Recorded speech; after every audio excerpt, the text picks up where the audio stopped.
బీఆర్ఎస్పై Balmuri Venkat fire అయ్యారు. BRS తీరుపై తెలంగాణ యువత ఆలోచించాలని సూచించారు.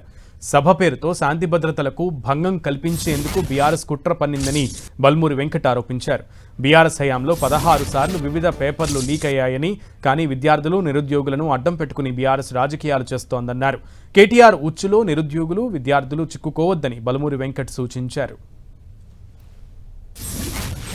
బీఆర్ఎస్ పార్టీ 10 ఏళ్ళు అధికారంలో ఉన్నప్పుడు రాక్షసుల లెక్క తెలంగాణ రాష్ట్రంలో విద్యార్థులను కానీ నిరుద్యోగులను కానీ తెలంగాణ ప్రజల్ని పట్టించుకోకుండా కేవలము కల్వకుంట్ల కుటుంబము, తండ్రి, కొడుకు, అల్లుడు, కూతురు, బావబామ్మడిల కోసం తప్ప ప్రజల గురించి ఏమాత్రం ఆలోచించకుండా వివరించారు.